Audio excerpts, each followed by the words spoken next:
الحمد لله وكفى وسلام على عباده الذين اصطفى أما بعد قال الله عز وجل في كلامه المجيد والفرقان الحميد أعوذ بالله من الشيطان الرجيم بسم الله الرحمن الرحيم وَإِن مِّنْ أَهْلِ الْكِتَابِ إِلَّا لَيُؤْمِنَنَّ بِهِ قَبْلَ مَوْتِهِ وَقَدْ قَالَ رسول الله صلى الله عليه وسلم كيف أنتم إذا نزل ابن مريم فيكم وإمامكم منكم أو كما قال رسول الله صلى الله عليه وسلم صدق الله مولانا العظيم وصدق رسوله النبي الكريم ونحن على ذلك من الشاهدين والشاكرين اللهم صل على محمد وعلى آل محمد وبارك وسلم اللهم صل على محمد وعلى آل محمد وبارك وسلم اللهم صل على محمد وعلى آل محمد وبارك وسلم عزیز دوستوں، نوجوان ساتھیوں، اس وقت میں مجھے آپ حضرات کے سامنے 3 کیٹیگری پر، 3 ٹاپکس پر، 3 سبجیکٹ پر بات کرنا ہے، اور یہ تینوں سبجیکٹ اسلام کے عقیدوں سے تعلق رکھتے ہیں۔ اسلام کے عقیدے کا مطلب کیا ہے؟ اسلام کے فاؤنڈیشن سے تعلق رکھتے ہیں، اسلام کے پلرز ہیں یہ۔ بغیر پلر کے کوئی بلڈنگ کھڑی ہو سکتی ہے کیا؟ نہیں۔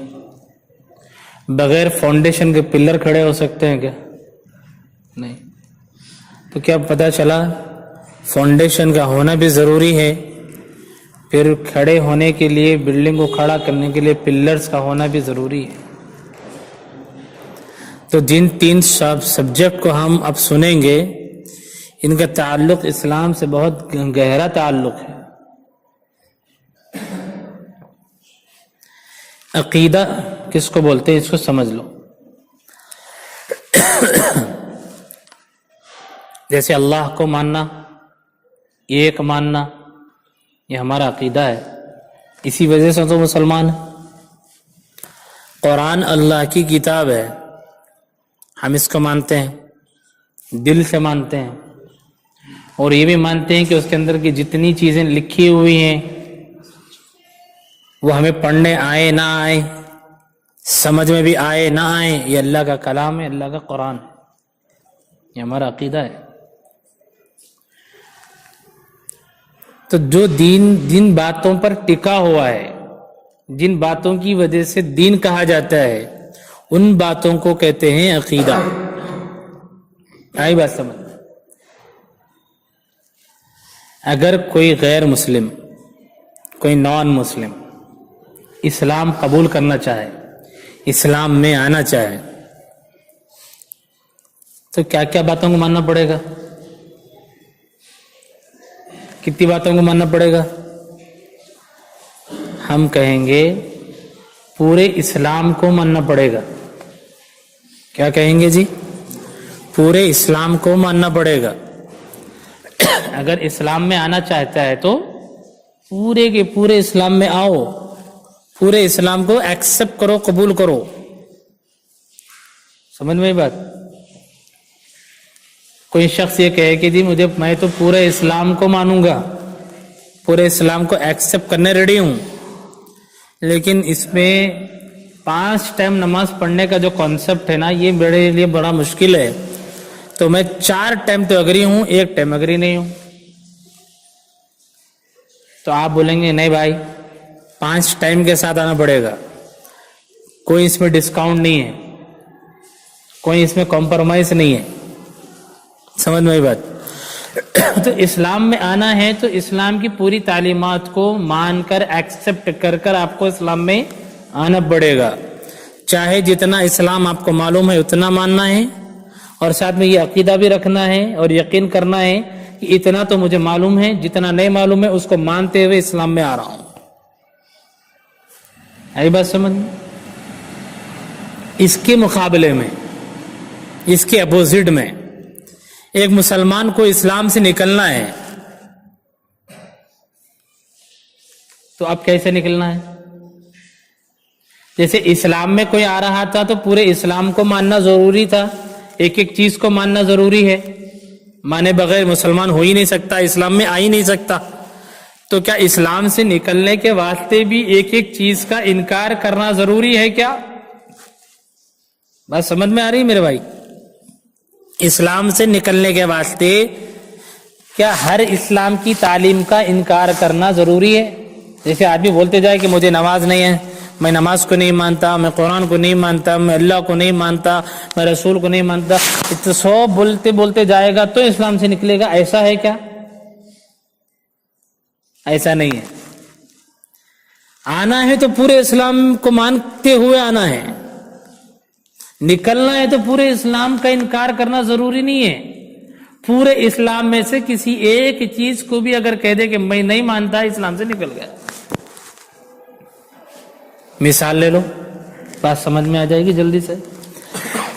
ایک آدمی نے کہا کہ جی میں پورے قرآن کو مانتا ہوں. جی مولانا صاحب میں تو پورے قرآن کو مانتا ہوں، اللہ کی کتاب ہے، کوئی شک نہیں ہے مجھے. پھر یہ بھی کہے کہ پوری قرآن میں سے ہر نماز میں جو آیت پڑھی جاتی ہے الحمدللہ رب العالمین، اسی کو نہیں مانتا. پورا قرآن ایکسپٹ ہے، ہر زبر مجھے پسند ہے، ہر زیر کو میں قبول کرتا ہوں، ہر پیش کو میں قبول کرتا ہوں، لیکن اس ایک آیت کو ماننے تیار نہیں ہوں. تو اس علاقے کا کوئی نوجوان مسلمان، کوئی غیرت مند گھرانہ ویسے آدمی کو مسلمان کہے گا بھائی؟ جی بولے گا؟ کوئی اگر شخص یہ کہ ارے بھائی وہ تو پورے قرآن کو مان رہا ہے، ایک آیت ہی تو نہیں مانتا، تو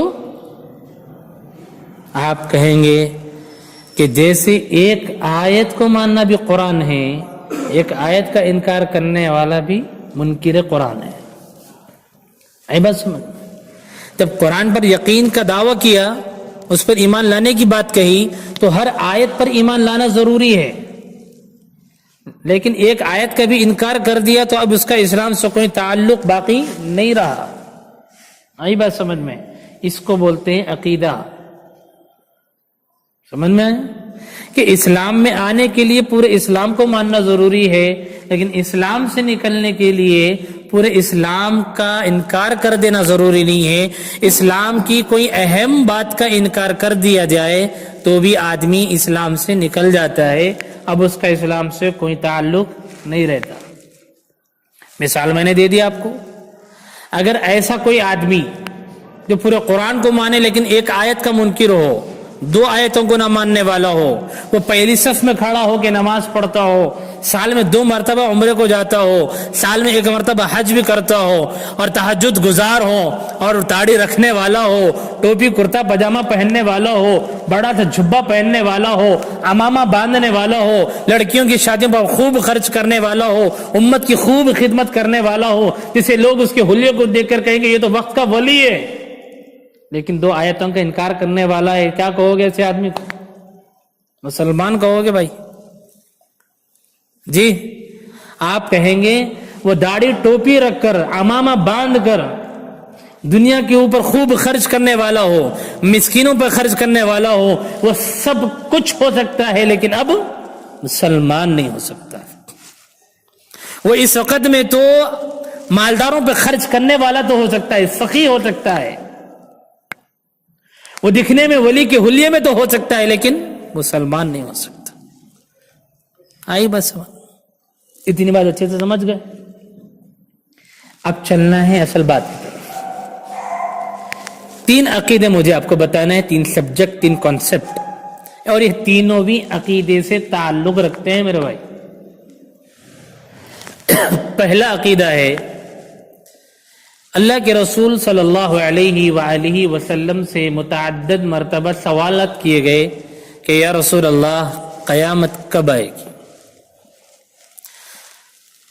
اللہ پاک نے اس کا جواب دیا کہ اے نبی آپ فرما دیجئے انما علمها عند ربی، کہ قیامت کا صحیح ترین وقت تو اللہ کو معلوم ہے اور کسی کو نہیں معلوم۔ البتہ سرکار دو عالم نے قیامت کے آنے کی چند نشانیاں بتلائی کہ جب یہ نشانیاں اپنے وقت میں پوری ہوتی رہیں تو تم قیامت کا انتظار کرتے رہنا، اور یہ سمجھ لینا کہ اب قیامت کا وقت بالکل قریب ہے، زیادہ دور نہیں ہے۔ تو جو حضور نے نشانیاں بتلائی ہے قیامت کی، وہ نشانیاں پھر تین کیٹیگری میں ہیں۔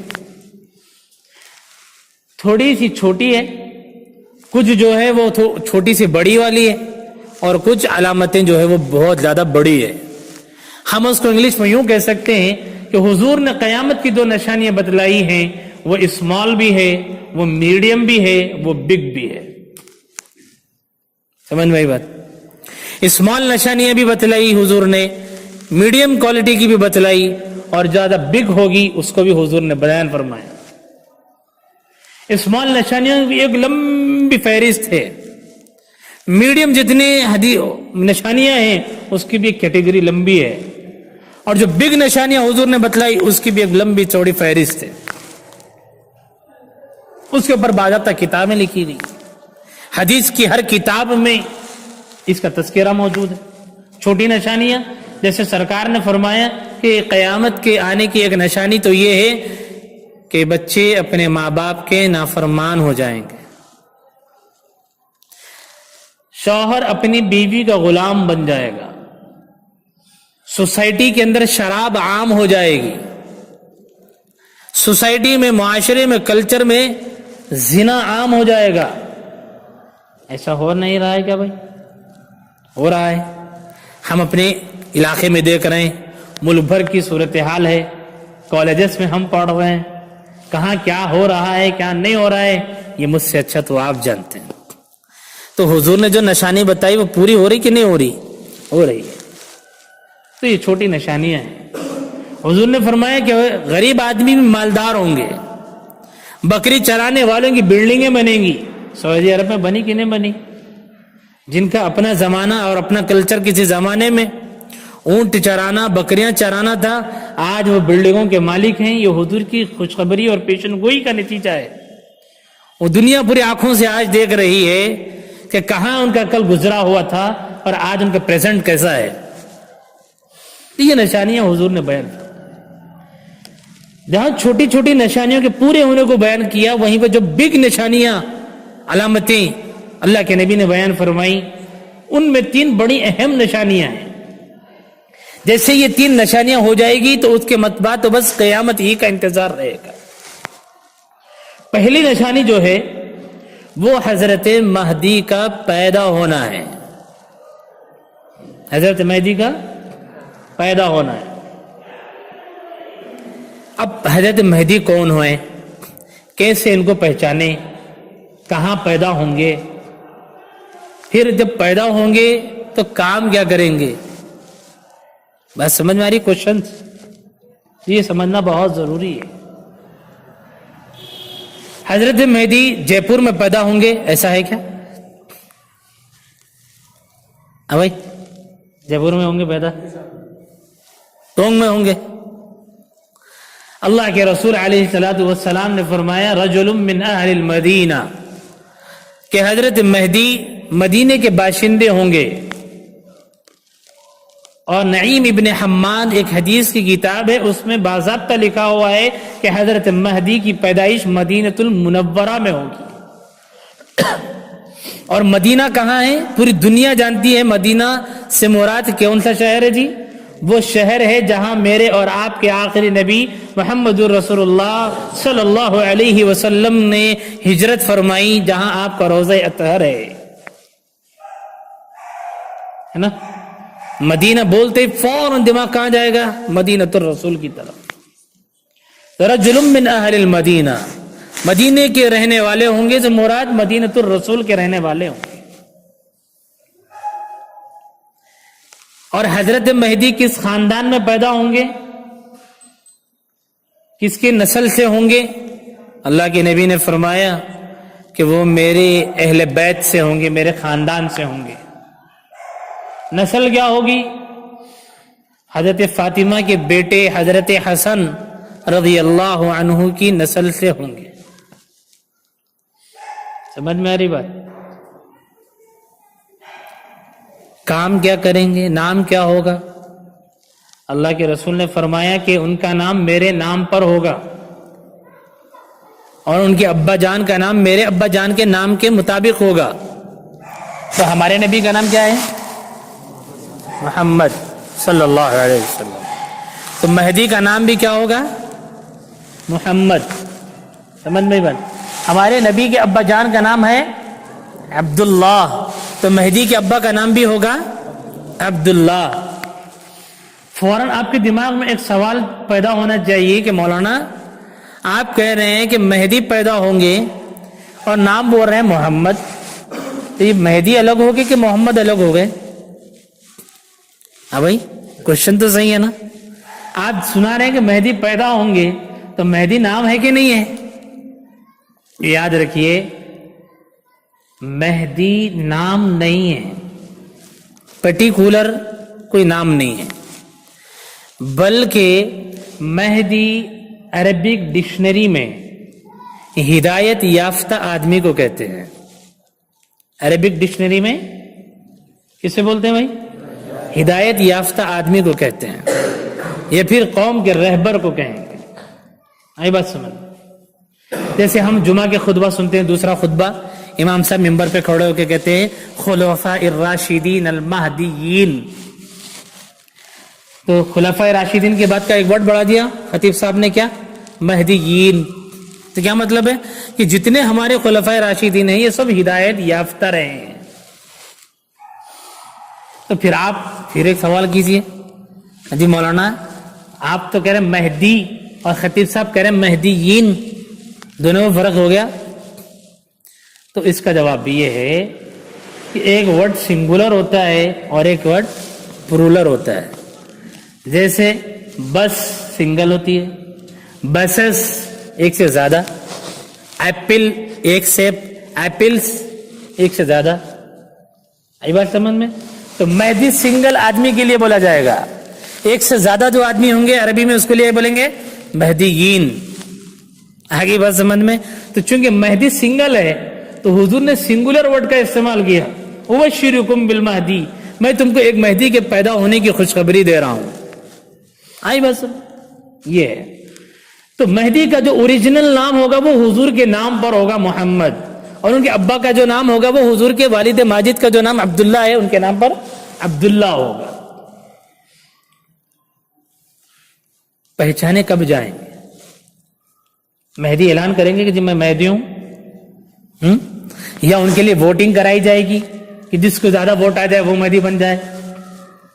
جیسے ہمارے یہاں پہ ووٹ ڈال کے ایم ایل اے کو سلیکٹ کرتے ہیں، منسٹر کو سلیکٹ کرتے ہیں، پرائم منسٹر کو سلیکٹ کرتے ہیں، تو کیا مہدی کو بھی ووٹنگ کرائی جائے گی بس کسی زمانے میں؟ یا پھر وہ اچانک کھڑے ہو کے اعلان کریں گے جی ہاں میں مہدی ہوں؟ ایسا کچھ ہوگا؟ ایسا کچھ بھی نہیں ہوگا۔ پھر کیا ہوگا؟ ہوگا یہ کہ اللہ کے رسول نے فرمایا کہ اس زمانے میں جب مہدی پیدا ہو کے جوان ہو جائیں گے اور 40 سال ان کی عمر ہو جائے گی، اس زمانے کے حالات پوری دنیا میں ایسے ہوں گے کہ پوری دنیا کی جو اسلام دشمن طاقتیں ہیں وہ اسلام کو مٹانے کی ہر دن ناپاک کوششیں کر رہی ہوگی۔ اس نازک حالات کے اندر دشمن طاقتیں اسلام کو مٹانے کے لیے مدینہ اور مکہ پر حملے کی تیاری میں ہوں گے۔ اس موقع پر عرب کا جو بادشاہ ہوگا اس کا انتقال ہو جائے گا، عرب کا جو پرائم منسٹر ہوگا اس زمانے کا بادشاہ اس کا انتقال ہو جائے گا۔ اب دشمن ایک طرف سے حملہ کرنے کے لیے آ رہا ہے اور ادھر بادشاہ کا انتقال ہو گیا۔